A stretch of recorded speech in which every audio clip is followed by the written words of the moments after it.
하나님의 말씀 구약성경 잠언 29장 10절.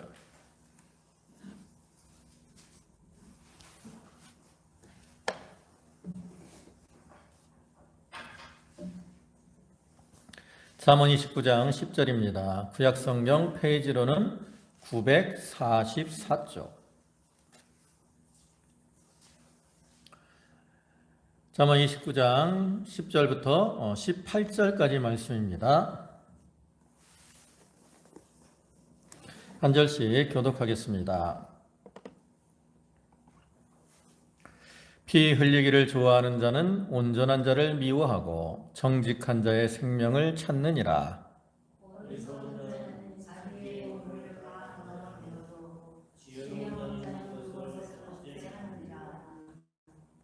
관원이 거짓말을 들으면 그의 하인들은 다 악하게 되느니라.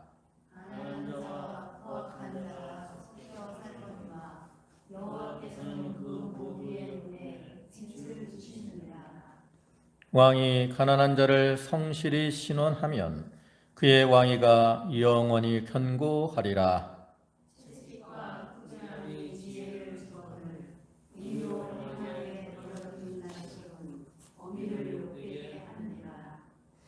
악인이 많아지면 죄도 많아지나니 의인은 그들의 망함을 보리라.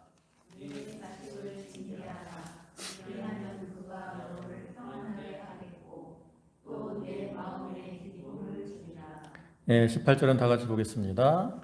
묵시가 없으면 백성이 방자히 행하거니와 율법을 지키는 자는 복이 있느니라. 아멘.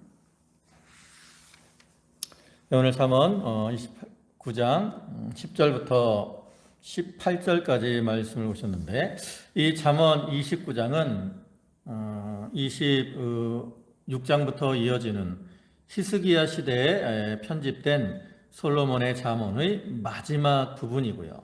그 중에서 이제 오늘 본문의 말씀은 솔로몬이 그 백성들에게 율법을 배우고 또 율법을 따라 행하는 자가 지혜로운 자다라고 교훈을 하고 있는 말씀입니다. 하나님께서는 하나님의 백성들이 하나님의 뜻대로 삶으로 하나님의 칭찬을 받고 복된 삶을 살기를 원하십니다. 그런데 대다수의 인생들은 하나님의 뜻을 알지 못하기 때문에 하나님의 뜻대로 살아가지를 못해요. 우리 인간들은 참 부패한 인생들이고 어리석은 인생들이기 때문에 하나님의 뜻을 깨닫지 못하고 하나님의 말씀을 떠나서 자기 뜻대로 살아갈 때가 많은 것이죠. 그래서 하나님은 그 하나님의 뜻을 우리에게 알려주시기 위해서 율법을 주신 겁니다. 그리고 우리로 하여금 그 율법을 가까이 하고 율법을 따라 행함으로 복을 누리도록 하신 것이죠. 신명기 10장 13절의 말씀을 보면 내가 오늘 내 행복을 위하여 내게 명하는 여호와의 명령과 규례를 지킬 것이 아니냐, 이렇게 말씀을 하고 있는데, 이것이 바로 율법을 통해서 말씀을 지킴으로 복받기를 원하는 그런 하나님의 뜻을 우리에게 보여주고 있는 거죠. 우리가 이 구약 성경을 보면 그 이스라엘의 백성들, 구약 성경을 통해서 이스라엘의 백성들의 모습을 보면서 참 왜 저렇게 살아갈까 하는 생각들을 할 때가 많아요. 왜냐하면 그들은 하나님의 뜻대로 살지 않고 말씀을 떠나서 자기 뜻대로 살아갈 때가 많이 있다라는 거죠. 우리가 출애굽기서부터 쭉 사사기까지 쭉 이어지는 그러한 말씀들을 한번 보세요. 이스라엘 백성들이 애굽에서 나와서 가나안 땅을, 광야를 통과해서 가나안 땅에 정착하게 되는데, 그들의 모습, 그들이 얼마나 많은 하나님의 은혜, 사랑, 능력을 체험했습니까? 하나님께서는 참 우리 인간들이 상상할 수 없는 그러한 크신 은혜와 은총을 이스라엘 백성들에게 베풀어 주셨습니다. 근데 그 이적들을 보면 하나님께서 10가지 이적을 통해서 참 이스라엘 백성들을 애굽의 종살이하는 자리에서 구원해 주셨고, 또 홍해를 가르셔서 이스라엘 백성들은 홍해를 육지와 같이 건너게 하시고, 반면에 이스라엘을 해하려고 하던 그 애굽의 군대는 그 홍해에서 다 진멸하셨어요. 또 그뿐만 아니라 이 광야 생활 가운데서도 40년 동안 하나님께서 이스라엘 백성들을 구름 기둥과 불 기둥으로 인도해 주셨고, 또 그들이 먹을 것이 없으니까 하늘에서 만나를 내려서 먹여주시고, 또 메추라기를 몰아서 고기를 먹게 하시고, 또 반석에서 물을 내셔서 그들로 마시게 하시고, 그들의 의복이 헤어지지 않게 하시고, 그들의 발이 부르트지 않도록 하나님이 지켜주셨어요. 또 가나안 땅에 들어가는 것도 마찬가지입니다. 가나안 땅에 들어가서 그 땅에 거하는 그 견고한 성에 거하는 이 강한 대적들을 하나님께서 이기게 해주시고, 마침내는 그 가나안 땅을 그들에게 기업으로 주셔서 거기서 평안을 누리도록 해 주셨다라는 거죠. 근데 이렇게 놀라운 은혜, 은총을 입었음에도 불구하고 이스라엘 백성들은 어떻게 행합니까? 그들은 애굽에서 나올 때부터 광야를 통해서 가나안 땅에 들어갈 때까지 계속해서 원망과 불평을 일삼습니다. 또 가나안 땅에 정착한 이후에도 마찬가지죠. 우리가 이 사사기 말씀을 보면 그 이스라엘의 어떤 죄악의 악순환이 계속 나타나잖아요. 우리가 요즘 새벽 예배 시간에 이 사사기 말씀을 배우는데 거기 보면 평안할 때 하나님을 떠나 우상을 섬기고, 그로 인해서 이제 하나님이 그들을 징계하시고, 그러니까 그러한 고난 가운데 하나님 앞에 부르짖으니까 하나님께서 사사를 통해서 그들을 구원해 주시고, 그리고 이제 이스라엘 백성들이 평안을 누리게 됩니다. 그리고 또 다시 죄짓고 징계받고 부르짖으니까 하나님이 긍휼을 베풀어 주시고, 이게 사사기에 계속 이렇게 반복되는 이런 모습들이 나타나고 있어요. 마치 다람쥐가 쳇바퀴를 돌듯이 이스라엘 백성들은 그러한 죄악의 모습, 악한 모습, 잘못된 모습을 계속해서 악순환하고 있다라는 거죠.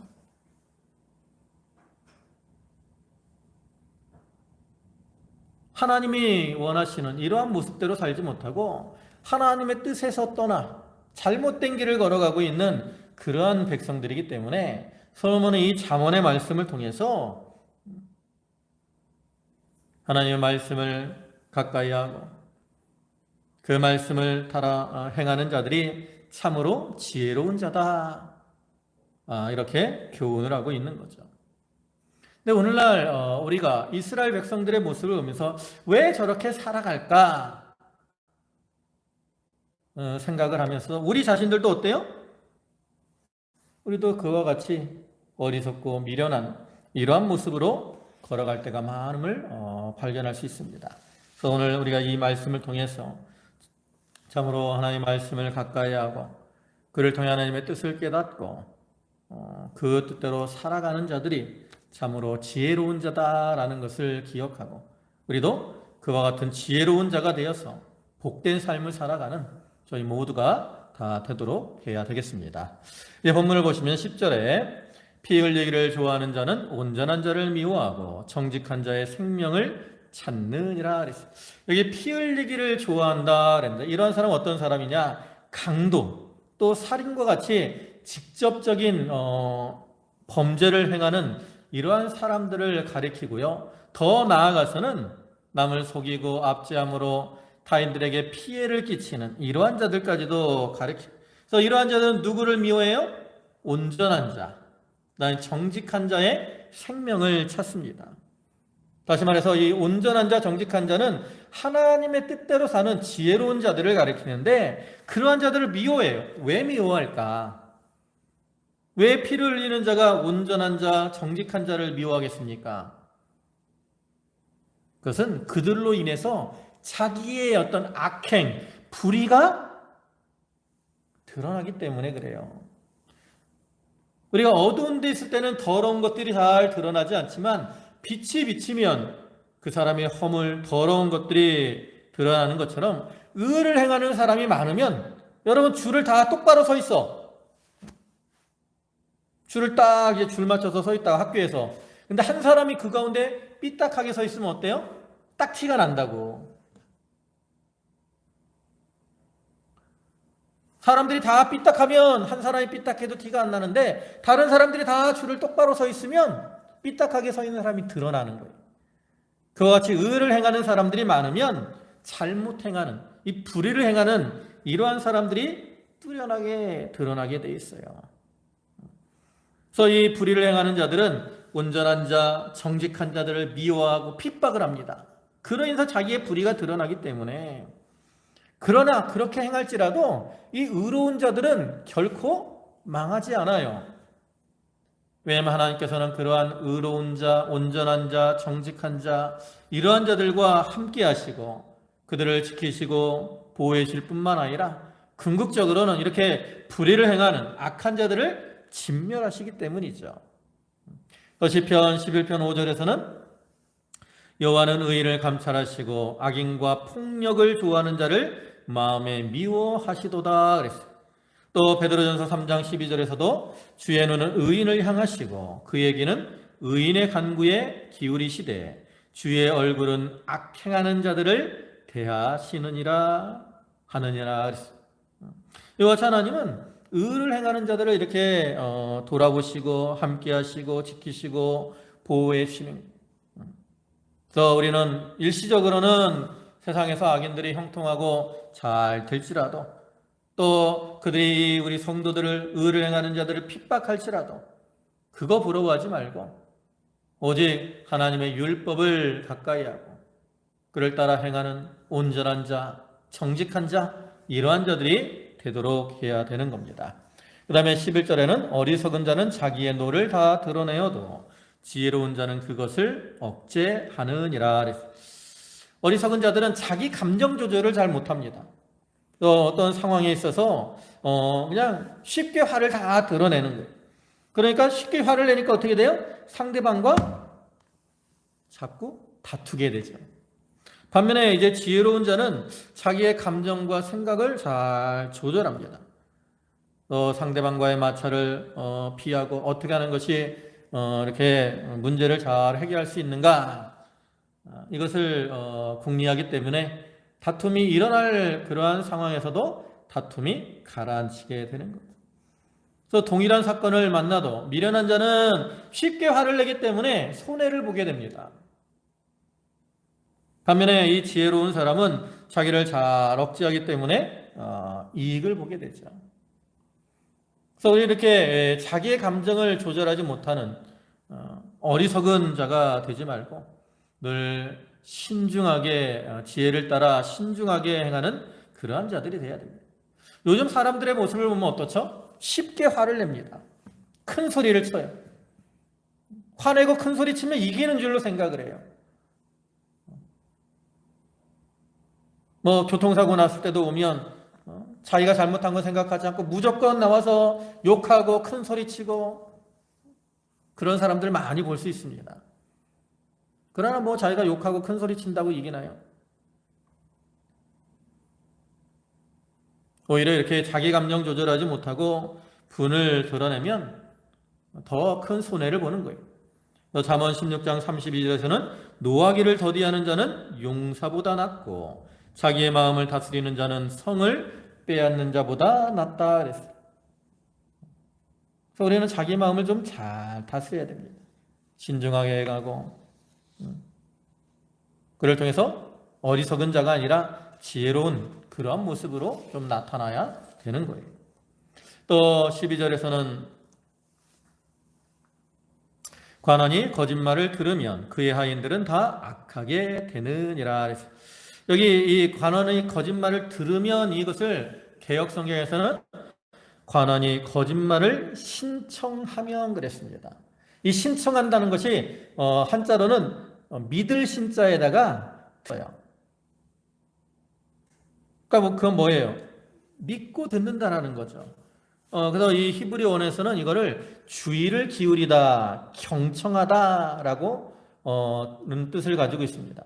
그러니까 이렇게 말을 들을 때, 그냥 거짓말을 들을 때 그것을 그냥 이게 흘려 떠내는 것이 아니라 그걸 옳은 줄로 알고 이렇게 경청을 하는 거예요.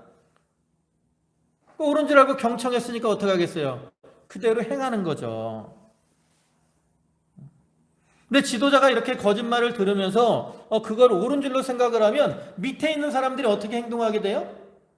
아, 저 사람은 아첨하는 말, 거짓말 좋아한다 그래가지고 밑에 있는 사람들이 그 사람이 자꾸 아첨하는 말하고 거짓말을 하게 되는 거예요.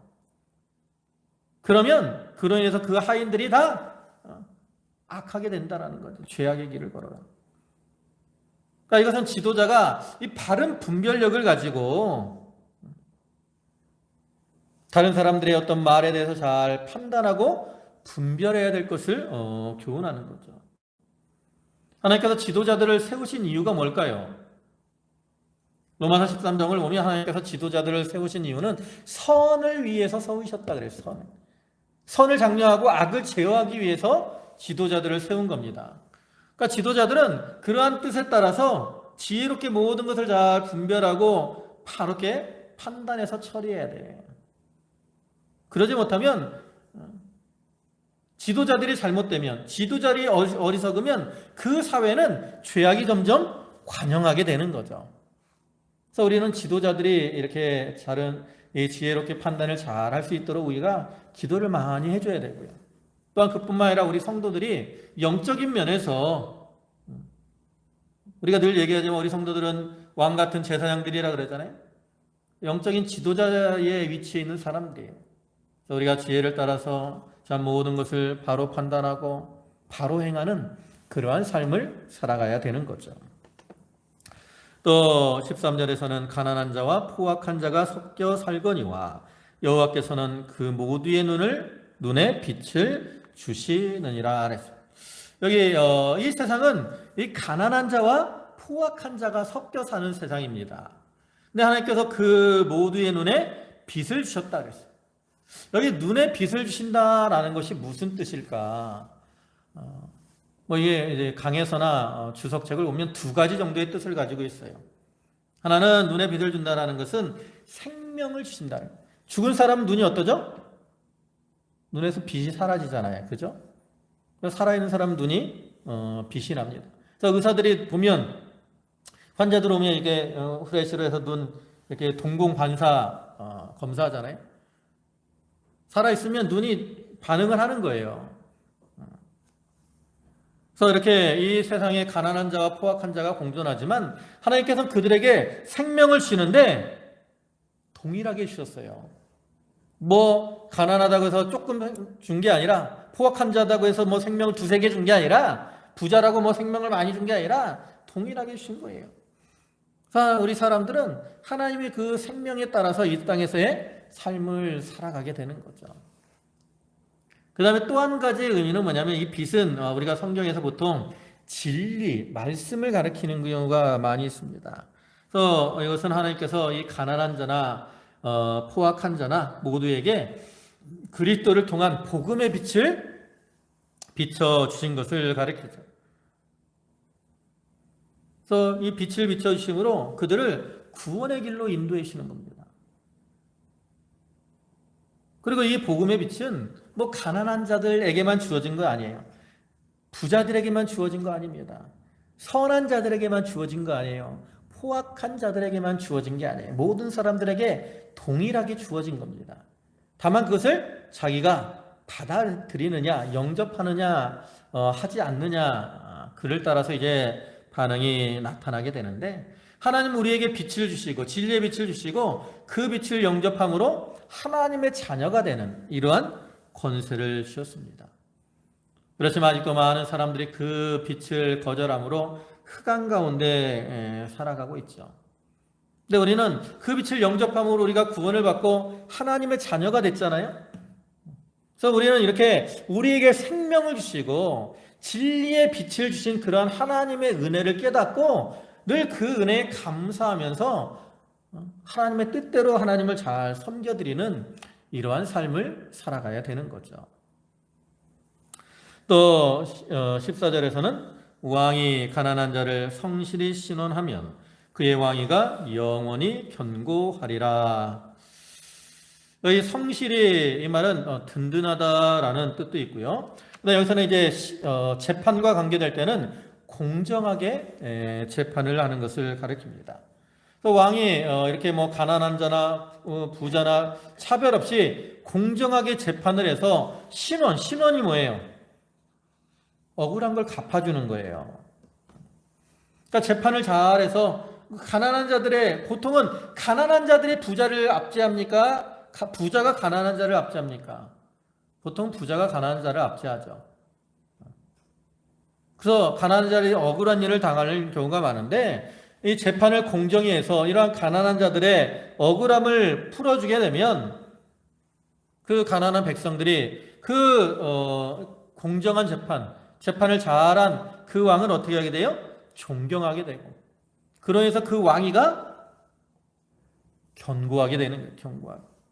또 예레미야 22장 3절과 4절을 보면 여호와께서 이와 같이 말씀하시되 너희가 정의와 공의를 행하여 탈취당한 자를 압제하는 자의 손에서 건지고 이방인과 고아와 과부를 압제하거나 학대하지 말며 이곳에서 무죄한 피를 흘리지 말라.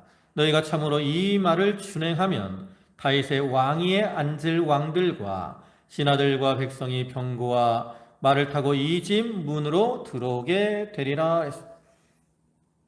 이와 같이 공의를 행하고 또 압제하는 자에서 건져주면 하나님께서 나라가 견고하게 해 주실 것을 말씀을 하죠.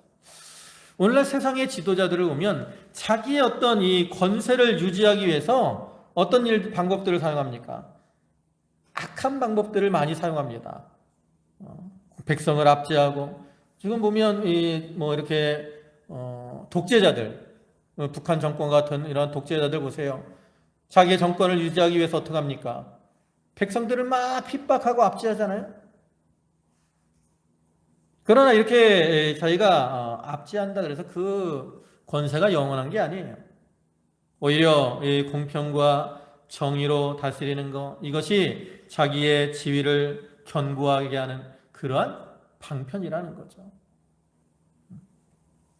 그래서 이 지도자들은 이렇게 억울한 사람들이 없도록 공평하고 정직하게 잘 행해 나감으로 자기의 지위를 견고하게 하고 또 나라도 견고하게 세워 나가야 합니다.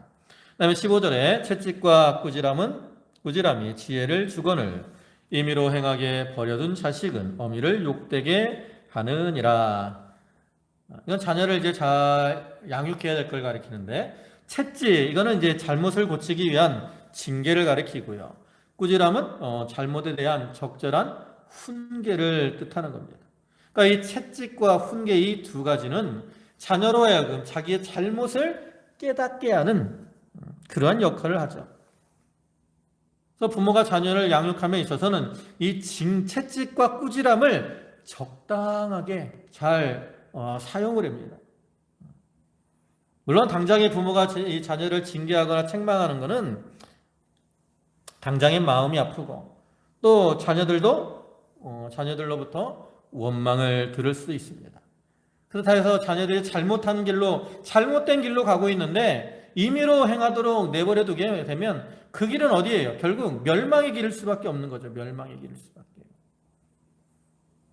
그건 자녀를 위하는 게 아니에요. 오히려 자녀를 망하게 한다는 거죠. 그래서 우리가 자녀를 사랑한다면 자녀가 잘못할 때는 채찍과 꾸지람으로 그들을 이렇게 다스리는 것이 오히려 자녀들로 하여금 지혜롭게 하는 겁니다. 이게 잘못된 것이구나. 이 길을 걸어가면 안 되는구나. 이 길은 멸망의 길이구나. 이걸로 자녀들로 하여금 깨닫게 하는 거예요. 오늘 하나님께서 우리를 책망하시고 징계하시는 것도 우리를 사랑하시기 때문이죠. 그래서 히브리서 12장 6절부터 말씀을 보면 이렇게 말씀을 합니다. 주께서 그 사랑하시는 자를 징계하시고 그가 받아들이시는 아들마다 채찍질 하심이라 하였으니 너희가 참음은 징계를 받기 위함이라. 하나님이 아들과 같이 너희를 대우하시나니 어찌 아버지가 징계하지 않는 아들이 있으리요. 징계는 다 받는 것이오늘 너희에게 없으면 사생자요 참 친아들이 아니니라. 또한 우리 육신의 아버지가 우리를 징계하여도 공경하였거든 하물며 모든 영의 아버지께 더욱 복종하며 살려하지 않겠느냐. 그들은 잠시 너희의 뜻대로 우리를 징계하였거니와 오직 하나님은 우리의 유익을 위하여 그의 거룩하심에 참여하게 하시느니라. 무릇 징계가 당시에는 즐거워 보이지 않고 슬퍼 보이나 후에는 그로 말미암아 연단받는 자들은 의와 평강의 열매를 맺느니라. 이와 같이 하나님은 우리를 사랑하셔서 우리로 하여금 의와 평강의 열매를 맺게 하시기 위해서 마치 부모가 사랑하는 자들을 징계하는 것처럼 우리를 징계하시고 그를 통해서 우리를 연단하신다라는 거예요. 그래서 우리가 자녀들을 양육할 때 사랑으로 자녀들을 양육하지만 잘못할 때는 엄하게 징계함으로 잘못된 길에서 떠나는 그러한 지혜를 얻게 해야 되고요. 또 하나님께서 우리를 징계하실 때 하나님께서 우리를 징계하시는 것이 나로 하여금 이 잘못된 길에서 떠나라고 하시는 것이구나, 나를 연단하셔서 의와 평강의 열매를 맺게 하시려고 하시는 것이구나 하는 그러한 지혜를 우리가 깨달아야 되는 겁니다. 그 다음에 16절에는 의인이 많아지면 죄도 많아지나니 의인은 그들의 망함을 보리라. 여기서 세상에서 하나님을 말씀을 떠나 사는 악인들이 많아지게 되면 사회가 어떻게 되겠습니까? 공의가 무너지고 도덕이 무너지고 그로 인해서 죄가 점점 관영하게 되죠. 그리고 점점 그러므로 인해서 불의를 행하는 자들이 많아지는 악순환이 반복되는 거. 아까 사사기 말씀을 통해서 얘기한 것처럼. 그러나 이렇게 악순환이 반복이 되면 그로 인한 어떤 결과가 나타나요? 하나님의 징계가 임한다는 거죠. 그래서 악인들은 일시적으로 번영할지 몰라도 망하게 되는 거예요. 그래서 우리가 성경을 보면 노아 시대에 죄악이 관영하니까 하나님께서 홍수로 그 세상을 심판하셨어요. 또 소돔 고모라가 죄악이 관영하니까 하나님께서 유황불로 그 성을 심판하심으로 그 성에 사는 사람들이 다 멸망을 당했습니다. 하나님께서 노아 시대 이 소돔 고모라를 멸망시키는 것은 오늘날 우리들에게 너희가 이렇게 죄악이 관영하면 악인이 많아지고 죄악이 관영하게 되면 그로 인해서 하나님의 심판이 임하게 된다라는 것을 우리에게 경고하시기 위함이라는 거죠. 그러나 그렇게 하나님이 이 죄악으로 인해서 세상을 심판하실 때 모든 자들을 다 심판하셨느냐? 그렇진 않아요. 노아 시대에도 노아의 8 식구는 구원을 받았습니다. 또 소돔 고모라가 멸망할 때도 거기서 롯과 롯의 2 딸은 구원을 받았어요. 아무리 죄악이 관영한 그러한 세상일지라도 하나님을 바라보고 말씀을 순종하는 이러한 자들은 어떻게 돼요? 그 심판 가운데서 건져주는 거예요.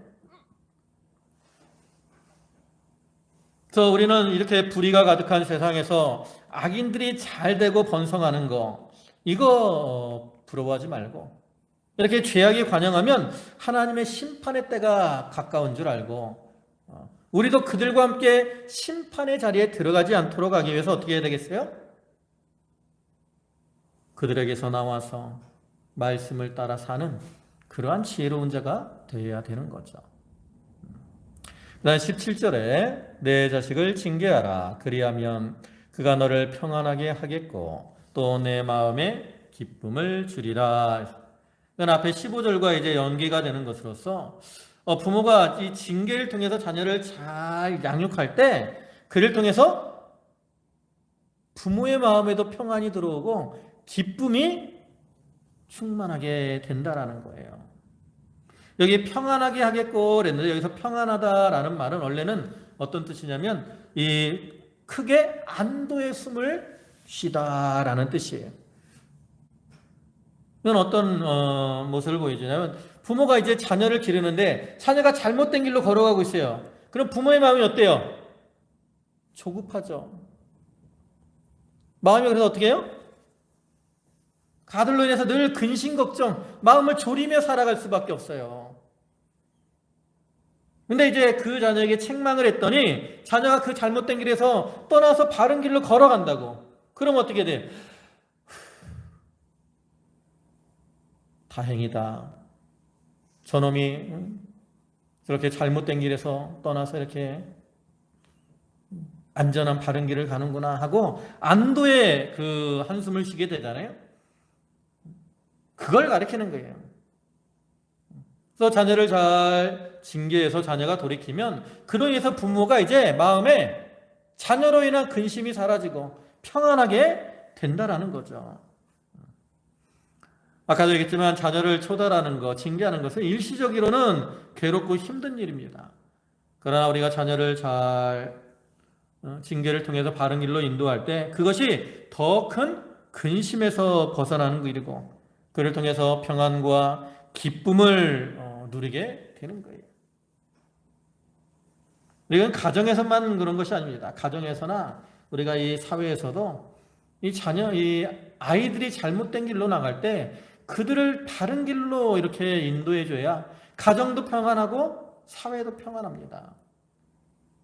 근데 요즘은 어떤 상황이에요? 징계보다 뭘 우선으로 생각해요? 보호만을 우선적으로 생각합니다. 그래서 부모들도 자녀들이 잘못해도 그냥 내버려둬요. 다른 사람들이 책망을 하면 왜 우리 애들에게 우리 애들 기죽이느냐 오히려 화를 내죠. 세상에서도 마찬가지예요. 아이들이 잘못하면 뭐 촉범 소년 그래가지고 벌을 안 받아요. 그러니까 애들이 함부로 행한다고. 요즘 애들 보면 경찰한테 대들고 그러는 모습들 많이 나오죠. 애들이 요즘 영리해가지고 자기들이 죄를 지어도 처벌을 크게 안 받는다는 걸 알고 있어요. 애들을 보호한다고 그렇게 법을 이렇게 약하게 하니까 애들이 오히려 어떤 길을 걸어가요? 잘못된 길로 걸어간다는 거죠. 물론 뭐 아이들을 무조건 징계만을 하라는 건 아닙니다. 그러니까 이게 조화를 이루는 게 중요하죠. 이렇게 포용하는 면이나 징계하는 면 이것을 잘 조화해야 그것이 가정에도 평안을 주는 것이고 사회에도 안정을 주는 것이라는 걸 우리가 잘 알아야 돼요.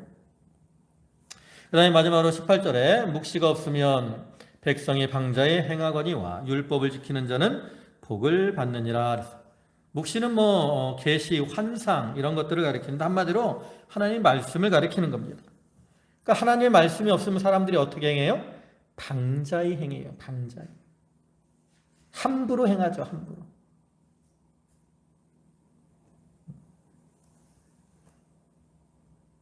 하나님의 말씀을 따라 지혜롭게 살아야 되는데 하나님의 계시가 없으니까 말씀이 없으니까 하나님의 뜻을 알지 못하고 자기 뜻대로 사는 거죠.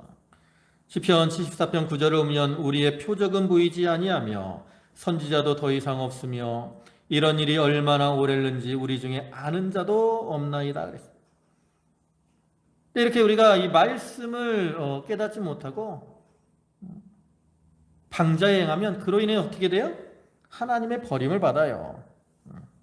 호세아 4장 6절에 내 백성이 지식이 없으므로 망하는도다. 내가 지식을 버렸으므로 나도 너를 버려 내 제사장이 되지 못하게 할 것이요 내가 내 하나님의 율법을 잊었으니 나도 내 자녀들을 잊어버리리라. 그러나 우리가 이 하나님의 말씀을 요즘은 뭐 말씀이 없진 않잖아요. 근데 여기 묵시가 있음에도 깨닫지 못하고 함부로 행하게 되면 그로 인해서 하나님의 어떻게 돼요? 너희가 율법을 잊었으니 나도 내 자녀들을 잊으리라. 하나님도 그들을 잊어버리신다라는 거예요. 그래서 오늘날에는 이 말씀이 어떤 희미한 시대가 됐잖아요. 오늘날은 뭐 아주 말씀은 흔합니다. 뭐 인터넷이나 뭐 TV나 라디오 이런 데서 뭐 설교 말씀들이 얼마나 많은지 몰라요. 그럼에도 불구하고 사람들이 말씀대로 살지 못하는 것은 참된 진리의 말씀이 없다라는 거죠. 그래서 우리 성도들이 그러한 자들에게 내가 말씀을 따라 행함으로 그 말씀의 빛을 비춰줘야 돼요. 그래서 내가 그렇게 말씀의 빛을 비추며 율법을 지키면 하나님은 그러한 자에게 복을 주시죠.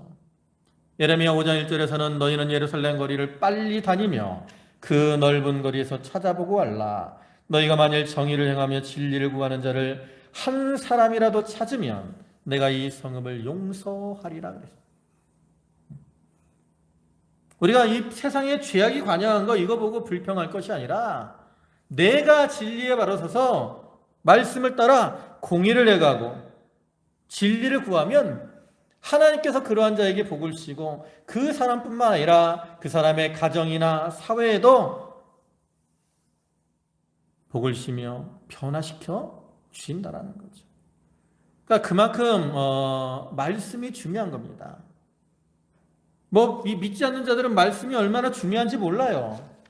그러나 우리 믿는 성도들은 이 말씀을 따라 지혜롭게 사는 것이 얼마나 중요하고 그것이 얼마나 우리에게 복을 주는 것인가.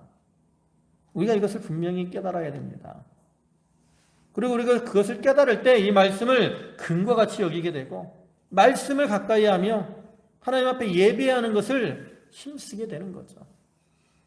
참으로 하나님은 우리가 지혜로운 자로 살아가도록 하시기 위해서 이 하나님의 말씀, 이 말씀을 우리에게 주신 겁니다.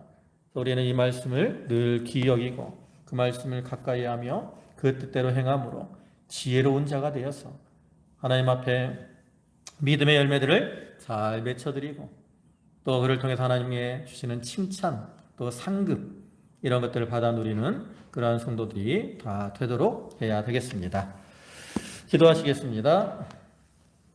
만유의 주가 되시고 자비와 사랑과 긍휼이 풍성하신 주님, 우리의 행복을 위하여 우리에게 말씀을 주시고 그 말씀을 통해 따라 우리가 지혜롭게 살아가도록 권고하시오니 주여 감사를 드립니다.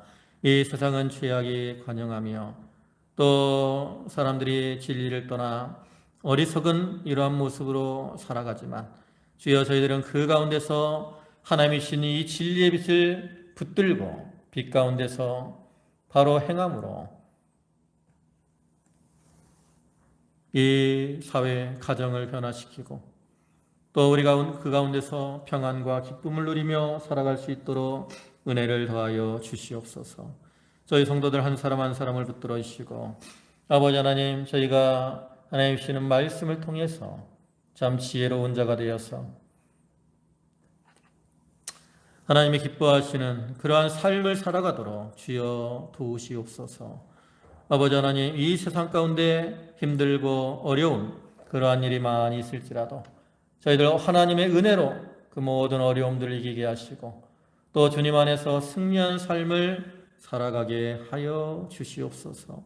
모든 말씀 부활이요 생명이 되시는 우리 구주 예수 그리스도의 이름으로 간절히 기도 올리옵나이다. 아멘.